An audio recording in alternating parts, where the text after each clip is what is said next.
Hello drama lovers, welcome back to my YouTube channel. So guys, आज की इस video में मैं माई डेमन के एपिसोड 1 के पार्ट 2 को एक्सप्लेन करूंगा। आई होप आपको पार्ट 1 पसंद आया हो। तो बिना किसी देरी के पार्ट 2 के एक्सप्लेनेशन को स्टार्ट करते हैं।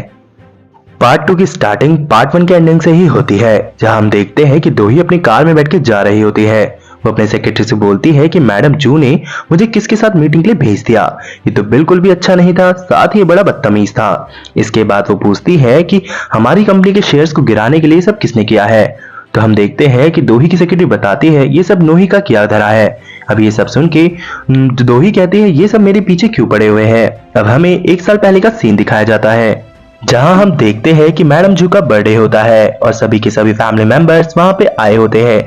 जहां हमें दोही बताती है कि मैडम जू की फैमिली में उनका बड़ा बेटा है जिसका नाम नोजिक है, और उसकी बीवी किम सीरा है, और इन दोनों का एक बेटा है जिसका नाम नोही है। अब हम देखते हैं कि मैडम जू की एक बेटी भी होती है जिसका नाम नो सोही होती है, और यही सब दोही को पीछे पड़ी हुई होती है। साथ ही हम देखते हैं कि मैडम जू का एक चचेरे बेटे का भी लड़का होता है जिसका नाम जो सियोक होता है, जो कि मैडम जू का बिजनेस भी संभालता है, साथ ही वो बिजनेस पार्टनर भी होता है।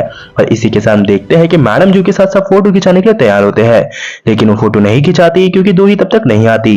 और तभी दोही आती है, साथ ही अपने मन में बोलती है ये सब मुझे बिल्कुल भी कुछ नहीं मानते, क्योंकि मैं एक अनाथ बच्ची थी जिसे मैडम जू ने अडॉप्ट किया था। तो ये बस कभी इंतजार कर रहे हैं कि मैडम जू कब मरेंगी और उनकी सभी प्रॉपर्टी पे किसका हिस्सा होगा।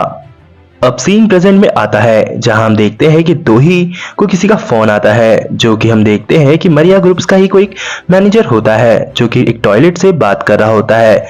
वो दोही को कहता है कि आप दोही बोल रहे हैं, मुझे आपसे कुछ बात करनी है, मुझे आपको कुछ सीक्रेट शेयर करने हैं जो कि आपको मरिया ग्रुप की कंपनी का मालिक बना देगा। ये सुन के दोही कहती है कि तुम कौन बोल रहे हो, लेकिन वो बोलता है कि मुझे आपसे मिलकर ही बात करनी है। वो काफी ज्यादा घबराया हुआ लगता है। अब वो फोन काट देता है। दोही कहती है कि सबके सब मेरे पीछे क्यों पड़े है और सब मुझे एक गड्ढे में क्यों धकेलना चाहते हैं। इसके बाद हम देखते हैं कि दोही को मैडम जू का मैसेज आता है। वो ऐसा मैसेज करती है कि जैसे वो मरने वाली हो। ये सुनकर दोही घबरा जाती है, तो सीधा हॉस्पिटल की तरफ निकल जाती है, जहां वो देखती है कि मैडम जू लेटी होती है और उनकी आंखें बंद होती है। तो दोही को लगता है कि उनकी जान जा चुकी है। तो वो मैडम जू के पास आकर रोने लगती है और कहती है कि प्लीज आप वापस आ जाइए, मैं आपके साथ बिना रहे नहीं रह पाऊंगी, प्लीज आप आ जाइए। हम देखते हैं कि मैडम जू नौटंकी कर रही होती है। वो जैसे उठती है वो दोही को कहती है और हैप्पी बर्थडे विश करती है। दोही कहती है ये कोई मजाक करने का टाइम है, आपने ऐसा मजाक किया, मैं घबरा गई थी। अब मैडम जू उसका केक कट करवाने कहती है। हम देखते हैं कि दोही कहती है आपको पता है मुझे ये सब चीजें करना ज्यादा पसंद नहीं है। मैडम जू कहती है अब इतने साल हो गए हैं, तुम्हें सारी चीजों को भूल जाना चाहिए। अब यहाँ पर दोही कहती है मैं कैसे भूल जाऊं, आप हमेशा से मेरे स्पेशल रही है, लेकिन आप जो करती है वो बिल्कुल अलग होता है। अब हमें फ्लैशबैक में सीन दिखाए जाते हैं, जहाँ पे जब दोही कॉलेज जाती थी तो मैडम जू ने एक बार उसे इतना अचानक से सरप्राइज दिया कि दोही वहां से भाग गई, और एक बार तो मैडम जू ने दोही के बॉयफ्रेंड को पैसे देकर भगा दिया था। अब ये सब याद करके वो दोनों हंसने लगते हैं। इसके बाद हम देखते हैं कि मैडम जू दोही से पूछती है कि तुम्हारी डेट कैसे रही। अब दोही कहती है बिल्कुल बकवास। अब जहां पर वो फिर बोलती है लड़का तो दिखने में अच्छा था लेकिन उसमें कोई भी सेंस नहीं था। मैडम जू कहती है क्या वो यही लड़का था। इसके बाद दोही कहती है वो लड़का नहीं था। तभी वहां पे दोही की सेक्रेटरी आती है जो बताती है कि जिसने हम मीटिंग फिक्स करवाई थी उसने होटल गलत बता दिए थे। अब ये सब सुन के वो सभी के सभी हैरान होने लगते हैं। दूसरी तरफ हम जुंगवॉन को देखते हैं जो कि अपनी कंपनी में वापस आ जाता है। अब वो थिएटर रूम की तरफ जाता है, जहां पर हम देखते हैं उसके बटलर पार्क बुक्यो और उसकी डांसर जिन ग्यांगुन को। हम देखते हैं कि उसका बटलर पूछता है कि आप बड़ी जल्दी आ गए। जुंगवॉन बताता है कि उसके साथ क्या हुआ। इतने में तभी जुंगवॉन को दोही की सेक्रेटरी का फोन आता है, जहां पर दोही की सेक्रेटरी बोलती है कि हमें माफ कर दीजिए, आज का दिन हम अपना आपका खराब कर दिया, लेकिन हम कंपनसेट करना चाहेंगे। लेकिन जुंगवॉन कहता है उसे उसकी कोई जरूरत नहीं, वो फोन कट कर देता है। अब हम देखते हैं कि मैडम जू और दोही एक दूसरे को देखते रह जाते हैं, जहां मैडम जू बोलती है ये कैसा एटीट्यूड था। जहां पे मैडम जू दोही को कहती है तुम्हें अगली डेट पे भी जाना पड़ेगा। दोही कहती है मैं नहीं जाना चाहती। इसके बाद हम देखते हैं कि मैडम जू उसका बर्थडे सेलिब्रेट करवाती है, साथ ही उसे रिंग भी देती है और कहती है कि प्लीज अपने लिए जल्दी से जल्दी लड़का ढूंढ लो और शादी कर लो। जहाँ पर दोही कहती है कि मैं आराम से शादी करूंगी, लेकिन मैडम जू कहती है मेरे मरने से पहले कर लो।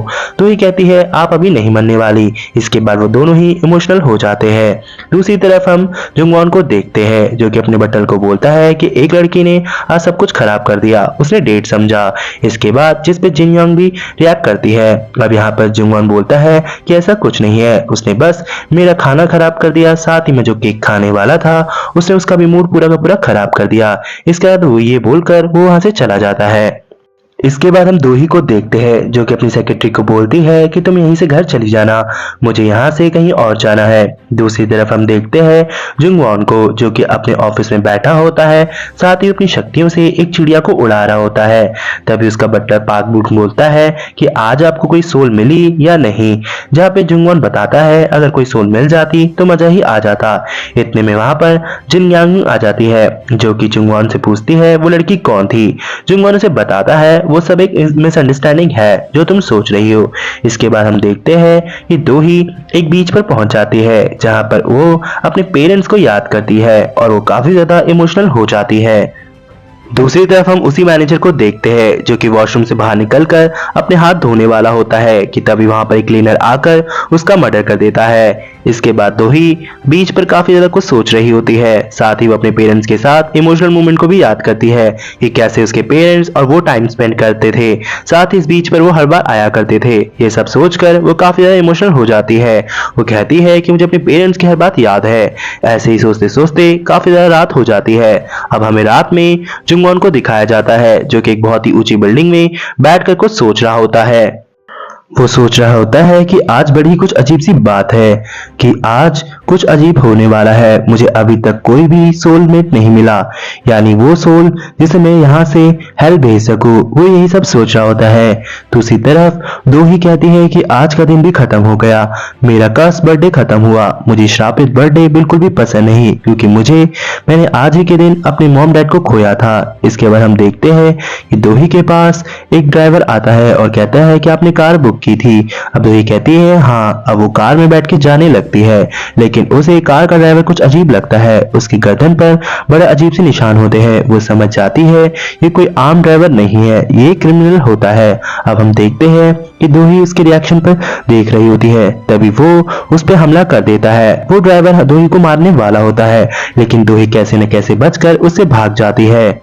वहीं हम उस बिल्डिंग में फिर से जुंगवॉन को देखते हैं। जुंगवॉन कहता है कि आज तो मुझे लग रहा है कि कोई मुझे मिल ही जाएगा, क्योंकि मुझे एक गंध आ रही है कि किसी को मेरी मदद चाहिए और वो मेरा हाथ लेने से बिल्कुल नहीं घबराएगा, क्योंकि वो ऐसी सिचुएशन में होगा कि उसे मेरी मदद लेनी ही पड़ेगी। और वो एक डायरेक्शन की तरफ इशारा भी करता है। इसके बाद हम देखते हैं कि दोही हेल्प मांग रही होती है। वो बड़े कोहरे से भाग भाग के जा रही होती है। वो क्रिमिनल भी दोही के पीछे पड़ा होता है। तभी हम देखते हैं कि वहां पे एंट्री होती है जुंगवॉन की। दोही सोचते हैं ये कौन आ रहा है। तभी दोही जुंगवॉन की तरफ भागकर जाती है, जहां पर वो देखती है कि ये तो जुंगवॉन है। वो थोड़ी देर रुककर सोचती है कि कहीं जुंगवॉन भी यहाँ क्या कर रहा है, वो कहीं इसके साथ तो नहीं मिला इस क्रिमिनल के साथ। लेकिन ऐसा नहीं होता। वो फिर से दोही जुंगवॉन की तरफ भागती है और जुंगवॉन से हेल्प मांगती है उसे बचाने के लिए। जुंगवॉन कहता है कि कोई भी हेल्प फ्री में नहीं मिलती, तुम्हें इसके बदले मेरे साथ एक डील साइन करनी होगी। दोही कहती है ये कोई डील का टाइम नहीं है, उस क्रिमिनल के पास एक चाकू है, वो मुझे मार सकता है। जुंगवॉन कहता है लेकिन मुझे तुम्हारे साथ डील करनी होगी। तो ये कहती है जो भी डील है मैं करने के लिए तैयार हूँ। जुंगवॉन कहता है मुझे और भी कुछ चीजें बतानी है, लेकिन दोही कहती है इन सब का टाइम नहीं, मैं तुमसे सारी डील करने के लिए तैयार हूँ। इसके बाद हम देखते हैं कि जुंगवॉन उस क्रिमिनल से लड़ता है। दोही आगे जाकर भागने लग जाती है और वो कार में बैठकर वहां से जाने लगती है, लेकिन जुंगवॉन उस क्रिमिनल को पीट देता है और सीधा उसे उठाकर दोही की कार पे फेंक देता है। दोही ये देखकर काफी ज्यादा हैरान हो जाती है। अब दोही कार से उतरकर एक ब्रिज की तरफ छुप जाती है। तभी वहां पर जुंगवॉन आता है और कहता है कि हमारी डील के बारे में कहीं तुम भूल तो नहीं गई। तभी वो दोही को अपना हाथ देता है उस ब्रिज से निकालने के लिए। इतने में हम देखते हैं वो क्रिमिनल फिर से उठ जाता है और दोही की कार से उन दोनों का एक्सीडेंट करने का सोचता है और वो कार चलाकर आ रहा होता है। लेकिन जुंगवन अपनी पावर्स का इस्तेमाल करता है लेकिन उसकी पावर्स नहीं चलती। ये देखकर जुंगवन काफी ज्यादा हैरान हो जाता है। दोही का हाथ जुंगवन के हाथ से छूट जाता है तो वो नीचे गिरने वाली होती है, लेकिन जुंगवन भी उसके पीछे पीछे कूद जाता है और हम देखते हैं कि कार भी वहीं पे क्रैश हो जाती है। इतने में वो दोनों पानी में डूबने वाले होते हैं और वो काफी ज्यादा पानी के अंदर चले जाते हैं। हम देखते हैं कि दोही जुंगवन का हाथ पकड़ती है, जिससे जुंगवन के हाथ पे जो टैटू बना होता है वो दोही के हाथ में ट्रांसफर हो जाता है। इसका मतलब जुंगवन की सारी पावर्स दोही के पास चली जाती है। नेक्स्ट सीन में हम इन दोनों को एक टापू पे देखते हैं जहां पर जुंगवन देखता है कि उसके पावर्स जा चुकी है। तभी वो दोही उठती है और कहती है हम दोनों बच गए। तभी जुंगवन देखता है कि वो टैटू दोही के हाथ में होता है और इसी के साथ ये एपिसोड का पार्ट यहीं पे एंड हो जाता है। आई होप गाइस आपको एक्सप्लेनेशन पसंद आई हो। मिलते हैं नेक्स्ट पार्ट में।